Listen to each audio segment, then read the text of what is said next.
close till I get up. Time is barely on our side. I don't wanna waste what's left. The storms we chase are leading us, and love is all we'll ever trust. Yeah, no, I don't wanna waste what's left. And on we'll go, through the wastelands, through the highways, till my shadow turns to sun rays.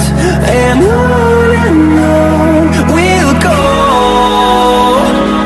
through the wastelands, through the highways, and on we'll go.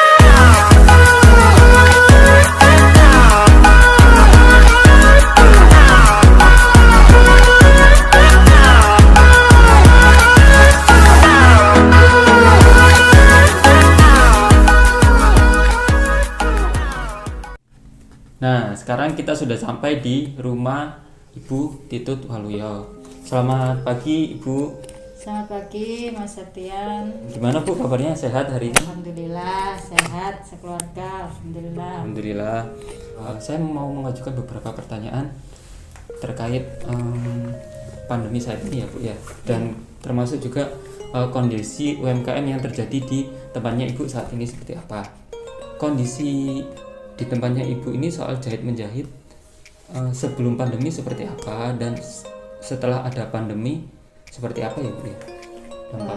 Ya, gini, saya akan menjelaskan ya, untuk masalah UMKM yang saya pegang ini, jahit menjahit ini memang sebelum adanya pandemi itu anggapannya kita itu perekonomian kita itu lancar, karena jahit menjahit itu sangat dibutuhkan oleh masyarakat. Okay. Nah, terutama juga penjahit itu selain menjahit yang kadang permak ada, itu ada jahitan-jahitan seperti jahitan musim-musiman. Nah, contohnya jahitan musiman itu contoh kalau ada hari raya, musim orang bersilaturahmi ya. Banyak yang menjahitkan baju-baju untuk hari raya. Belum lagi kalau musim sekolah, seragam sekolah itu sampai kita kadang nolak karena banyak orang yang butuh untuk menjahitkan seragam. Nanti ada lagi musiman haji umroh, itu juga, itu musim-musiman yang sangat ditunggu oleh penjahit. Dan selain itu pun juga banyak sekali yang lain-lain yang tidak terhingga, seperti kayak kalau musim hajatan. Hajatan tuh banyak sekali. Jadi bisa saja orang hajatan itu satu keluarga kan pakai baju seragam dan lain sebagainya itu ya. Nah, itu sangat banyak sekali, dan waktu itu selalu saling tidak lama habis. Contohnya tidak lama habis hari raya berlanjut ke sekolah, tidak sekolah lah. Itu jadi musiman itu berputar terus. Jadi berurutan gitu. Jadi enggak ya itu belum lagi kalau ada yang lain-lain ya, seperti orang-orang seragam kerja kantor atau seragam yang lain-lainnya itu belum lah. Itu banyak sekali, kita seakan-akan nggak pernah berhenti lah sebelum pandemi itu, nggak pernah berhenti. Belum lagi kalau ada permak-permak ya. Nah itu kita seakan-akan itu, karena saya pekerja sendiri, rumahan sendiri, jadi kalau saya kerjakan sendiri itu sebenarnya udah sibuk banget gitu, sudah kewalahan lah gitu.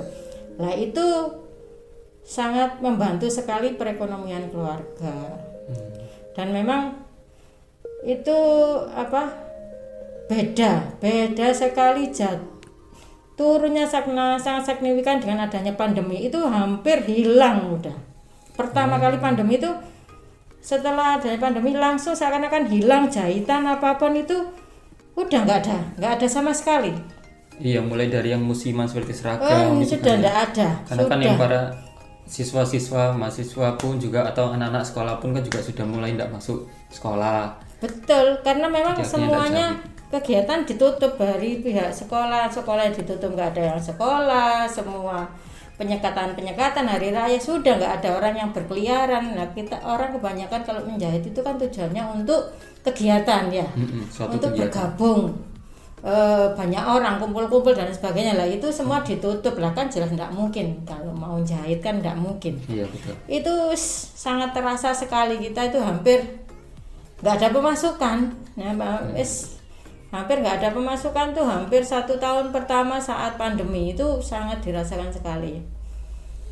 Karena ya kita maklumi juga, karena masyarakat sendiri juga kan dampaknya kan, mereka juga banyak yang kena PHK. Iya. Ekonominya juga ngirit. Ya, semuanya serba jadi ngirit gitu ya. Jadi apa-apa yang sekiranya enggak terlalu butuh-butuh banget jadinya enggak dulu lah, nanti dulu lah gitu. Karena menjahit itu kebanyakan kan itu masih, kalau bukan masalah sekolah atau apa kan masih bukan kebutuhan primer ya. Jadi masih bisa dikendalikan nanti kapan-kapan lah gitu. Ya, apalagi ada larangan itu setelah pandemi kan sudah mulai awal bulan tahun 20 ya. Lah sudah mulai sekarang akhir-akhir ini agak renggang itu mulai ada. Tapi juga beda banget, masih sangat beda dengan yang dulu sebelum pandemi. Secara penghasilan memang masih beda, sangat jauh sekali ya. Sangat jauh, sekarang itu belum dianggap pulih, ini kan tambah parah. Ya ini sekarang kan apalagi daerah Surabaya, Sidoarjo itu kan kondisinya lagi parah-parahnya tuh ya Bu ya. Betul. Jadi kan kondisi semuanya ini apalagi lagi PPKN darurat juga. Jadi jalan-jalan juga serba ditutupin, segala macam semuanya juga, kalau nggak perlu juga nggak kemana-mana. Apalagi untuk jahit baju, kegiatan segala macam kayaknya juga pasti turun sekali tuh, sangat turun sekali. Iya, karena kemarin sempat agak renggang, orang punya hajatan masih diperbolehkan meskipun protokol kesehatan dijaga dan lain sebagainya. Terus ada gosip-gosip yang sekolah mau masuk, itu kita mengharapkan sekali gitu loh. Kemarin itu kita sudah 2 tahun ini, baru kemarin kita masih ada baru menerima seragam sekolah. Itu pun kita senang sekali, alhamdulillah, karena itu musimnya sekolah datang kan gitu.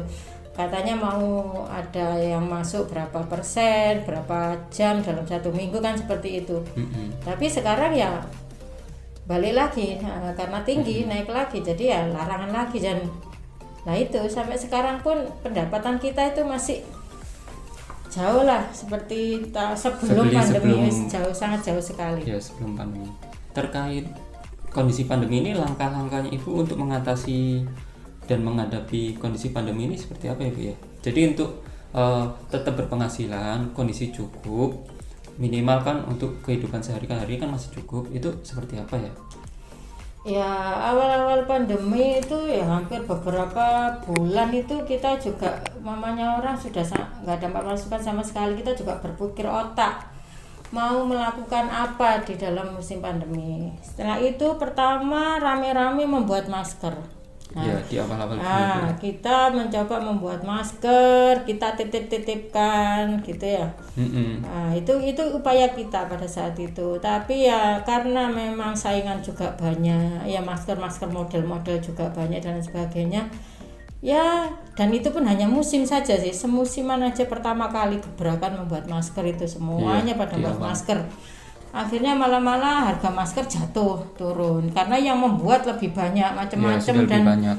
Ya yang termasuk konveksi itu kan harganya miring-miring sekali. Entah itu, kalau kita kan selalu menjaga kualitas ya gitu, tapi ya kita kalah dengan mereka yang punya modal besar yang itu yang punya pekerja dan sebagainya. Ya kita berhenti karena kita pun juga sebenarnya buat masker itu juga rugi sebenarnya, karena ya tapi itu kan upaya kita mencoba untuk bisa mencari nafkah di situ. Nah, setelah itu berhenti, kita juga bingung, kita sebenarnya kan selalu di rumah untuk menerima orang datang untuk menjahit kan, seperti itu. Iya. Nah, tapi dengan adanya seperti ini kita nggak ada pendapatan sama sekali, ya akhirnya kita jemput bola mencari konveksi. Oh, berarti Ibu dari satu konveksi itu Ibu cari ada bahan untuk dijahit gitu kah? Iya, jadi padahal harga konveksi itu jauh banget dengan harga jahitan yang rumahan seperti kita kan mendahulukan kualitas ya. Jadi bagaimanapun beda dengan jahitan mereka yang memang asal-asalan, pokoknya cepat, pokoknya jadi. Tapi memang harganya sangat murah sekali. Tapi karena kondisinya seperti ini ya, mau nggak mau kita ya paling tidak bisa untuk dapur itu bisa nyala kan gitu. Jadi, itu dari segi harga kita perbandingan sekitar berapa persen ya Bu? Antara yang konveksi, kita anggap aja jahitannya ini sama nih, dari jahitan rumah yang sekarang yang Ibu jalani sama yang nanti Ibu ambil di UMKM, katakanlah barangnya sama. Dari segi jasanya aja ya sangat jauh sekali Mas. Bedanya begini, kalau di rumah itu kita hanya menerima kain, kita juga proses kerjanya kita membuat pola ya, memotong, menjahit dan semuanya sampai jadi, sampai rapi jadi, itu penjahit rumahan. Kalau yang penjahit konveksi itu dia sudah dipotong. Sudah dipotong, nanti kita ngambil barang itu kita dikasih materialnya. Contohnya material kita kayak kemarin saya mengambil gamis ya. Nah, gamis itu kita dikasih benangnya, dikasih kancing, resleting, kebutuhan materialnya itu dari sana.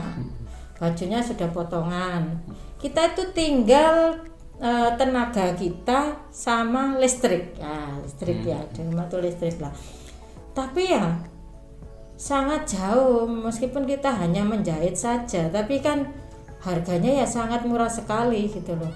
Sangat murah sekali. Jadi satu gamis itu kalau saya sendiri terima ya, itu gamis itu yang biasa saja yang nggak pakai model-model itu contohnya itu 100. Nah, satu baju.